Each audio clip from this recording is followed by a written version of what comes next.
Presentamos al siguiente ponente que se encuentra vía Zoom porque está atendiendo precisamente asuntos de justicia. Y bienvenido, Antonio Cortés Mayorga. Voy a leer la semblanza. Antonio es licenciado y maestro en Derecho por la Universidad Nacional Autónoma de México y doctor en Ciencias Penales y Política Criminal por el Instituto Nacional de Ciencias Penales. Cuenta con estudios realizados en Derecho Penal, Derechos Humanos, Psicología Jurídica, Justicia para Adolescentes y Proceso Penal Acusatorio. Ha sido docente en la UNAM, en el INACIPE y del Instituto de Estudios Judiciales. Además, ha sido conferencista y profesor de diplomados. Es autor de diversos ensayos y artículos, entre los que destacan Anotación sobre construcción e imputación objetiva, el derecho a la presunción de inocencia en el sistema de justicia penal y la reforma constitucional en derechos humanos, el derecho de acceso a la justicia. Antonio obtuvo el reconocimiento del mérito judicial en 2011, otorgado por el Tribunal Superior de Justicia de la Ciudad de México y el Consejo de la Judicatura de la Ciudad de México. También cuenta con amplia experiencia en materia de justicia penal, ya que ha desempeñado al interior del Tribunal Superior de Justicia de la Ciudad de México diversos cargos como secretario de acuerdos, juez por ministerio y comisionado designado por el Consejo de la Judicatura de la Ciudad de México en los juzgados de transición de justicia para adolescentes. Actualmente, Antonio es juez primero penal del Sistema Procesal Acusatorio de la Ciudad de México. Muchas gracias por tu participación y bienvenido, Antonio. Adelante. Buenos días a todos y a todas. Agradezco la invitación a la Cámara de Diputados, en especial al diputado Ignacio Mier Velasco, por esta participación en los conversatorios. La inquietud que siempre nos tiene presentes es escuchar versiones como la que hace un minuto escuchaba con atención del periodista Arturo Zárate. Es una de las tantas historias que en nuestro país día a día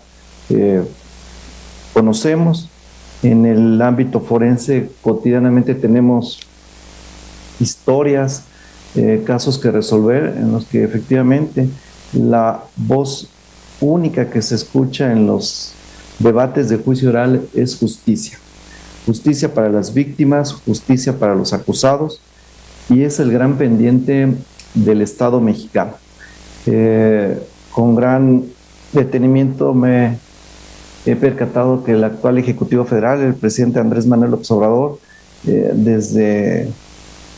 el inicio de su gestión, ha puesto especial énfasis en el Poder Judicial,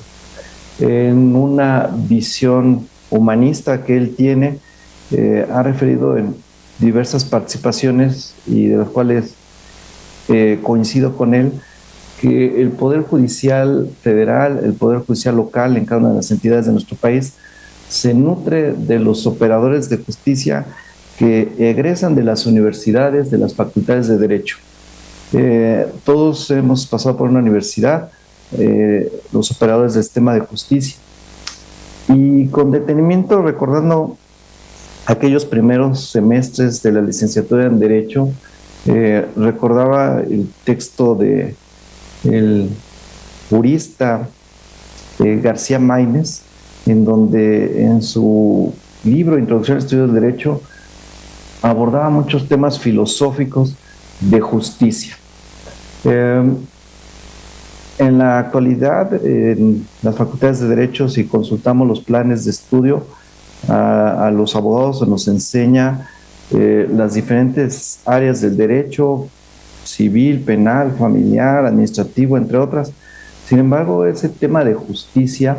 esos temas filosóficos, los hemos dejado a un lado, y ya por cuenta propia de los estudiantes de Derecho es que pues, nos nace la inquietud de abordar temas tan profundos que cotidianamente los escuchamos, y como lo decía hace un momento mi antecesor, el periodista Arturo Zárate, es el clamor de nuestro país, de nuestra sociedad, de la población, de las personas, la justicia. Pero ¿cómo vamos a llegar a este anhelo de justicia para nuestro país? Precisamente cuando el Poder Judicial tenga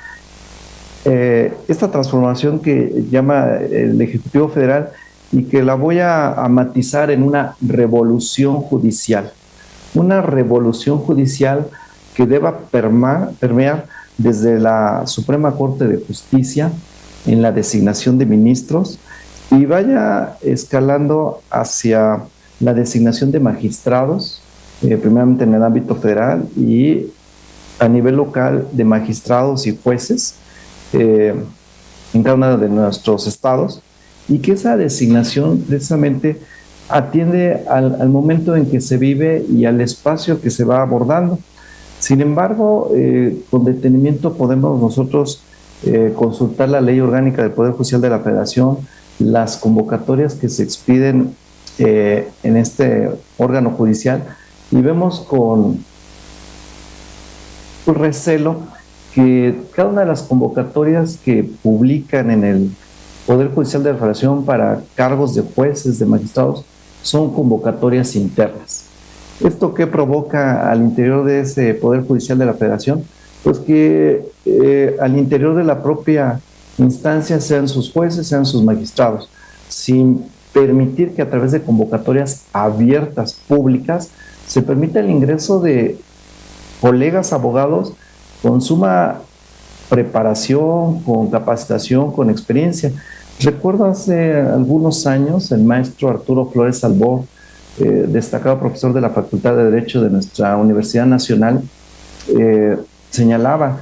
el Poder Judicial de la Federación llamado Poder Familiar de la Federación. El maestro Flores Albor, recuerdo 5 o 6 años atrás, fue duramente cuestionado, inclusive por voz de él, hostigado en sus asuntos que llevaba al interior del Poder Judicial de la Federación, por haberse atrevido a señalar que se trataba del poder familiar de la Federación. Esto al día de hoy, y es la gran inquietud, advierto, del Poder Legislativo, del Ejecutivo Federal, el poder provocar esta revolución judicial, que los ministros sean designados a través de estas convocatorias públicas abiertas, y que no se trate de colegas abogados que lleguen a esos altísimos responsabilidades para nuestro país, que provengan del Ejecutivo Federal o que provengan de instancias,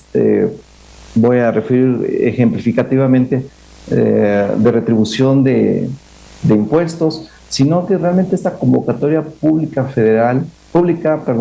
abierta, atienda a la intervención de todos los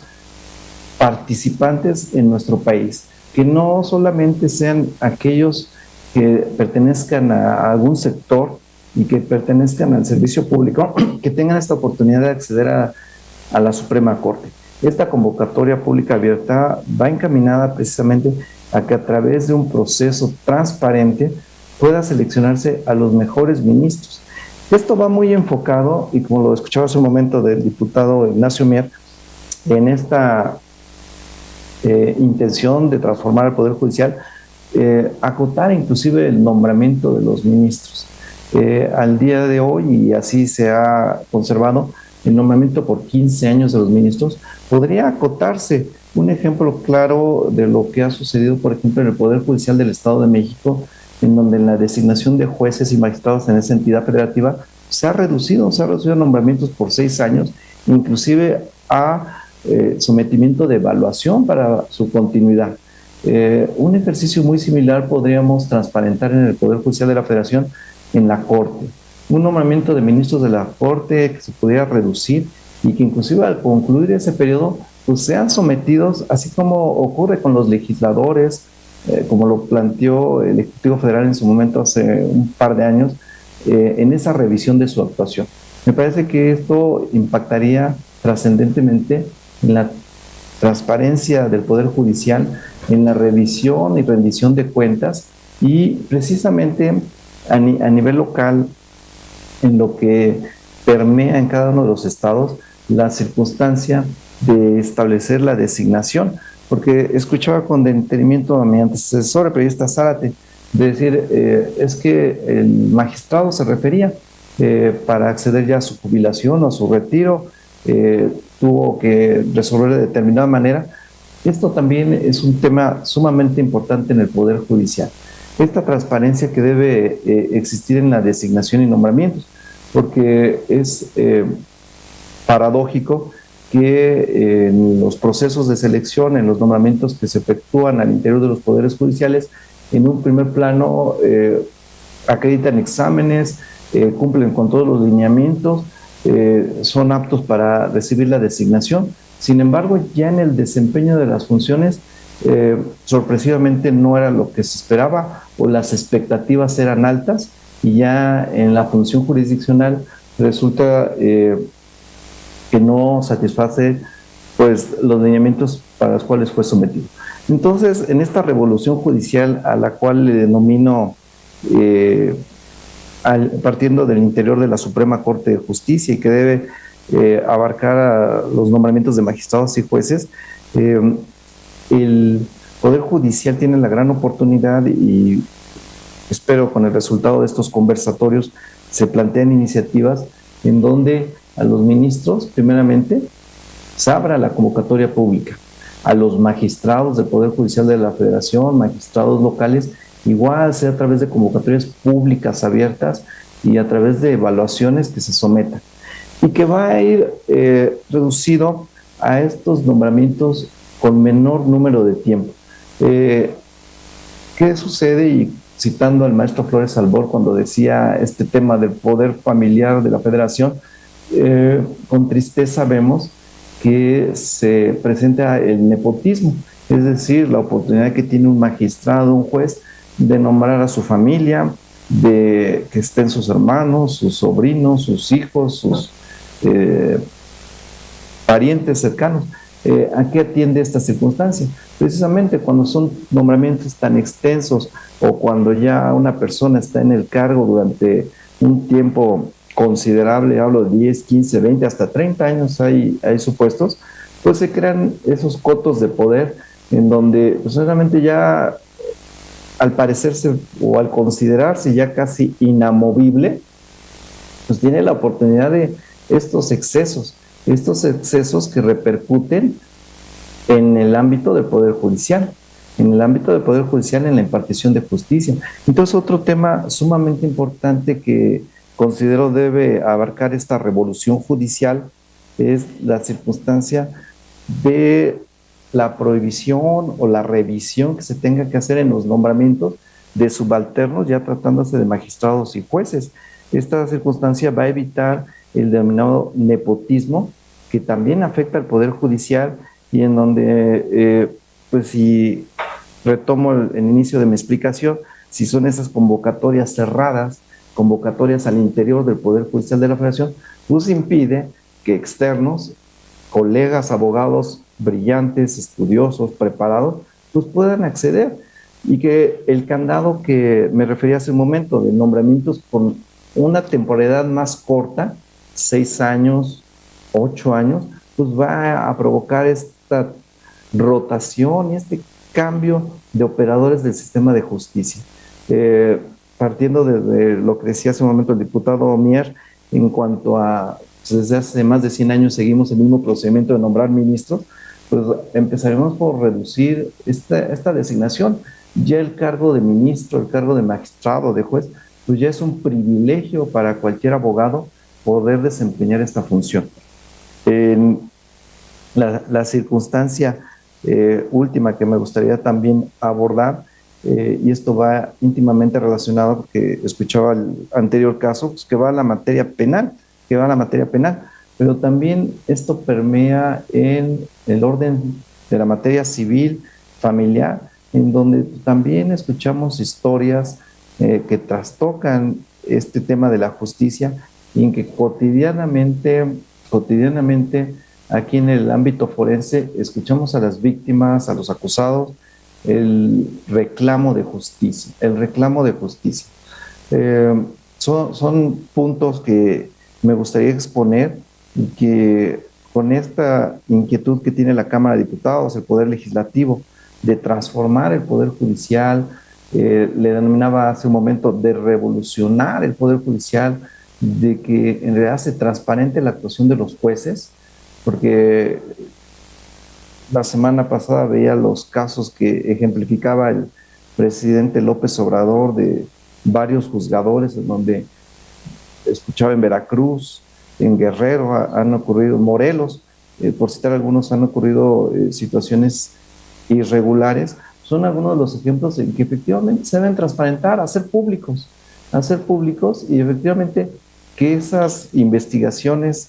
que se inician, todos conozcamos en qué concluyen. No solamente el indicar, y por citar lo que mencionaba hace una semana el Ejecutivo Federal, de lo que ocurrió en Veracruz hasta hace algunos años, de estas personas que les denominaban los porquis, y que quedó en el olvido ya en aquel entonces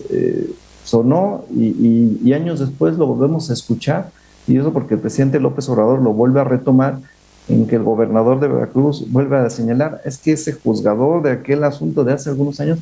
todavía sigue en funciones, y entonces no supimos en qué sucedió o en qué acabó aquella investigación. Esta transparencia a la cual me refiero es la actuación de jueces, magistrados, ministros. El caso más emblemático de apenas hace algunos meses de la dimisión del ministro Medina Mora, pues es algo emblemático para nuestro país, en donde precisamente en ese nivel del ministro Medina Mora tuvo que dimitir, pero aquí en esa transparencia que tanto comento, sería interesante preguntar a la Fiscalía General de la República qué pasó con aquellas investigaciones que se tenían por las sumas de dinero, que había transferencias y demás. ¿Qué pasó con esas investigaciones del exministro Medina Mora? Y eso va a permear precisamente en transparentar la actuación de los jueces, en que tanto el órgano público, el ente público, llámese ejecutivo, legislativo, judicial, pues rendan cuentas al pueblo, a la ciudadanía, que somos los que estamos encargados de conocer en qué trastoca la intervención de todos los operadores del sistema de justicia. Me indican que es el tiempo que me concedieron para exponer algunas ideas, y aquí en la cotidianidad del sistema de justicia, decía hace un momento mi presentadora, que agradezco la presentación, que hice un receso precisamente en un juicio para venir a platicar con ustedes, y que agradezco la oportunidad de utilizar la tecnología para poder intervenir, y que sea de utilidad para esta transformación, revolución del Poder Judicial. Muchas gracias.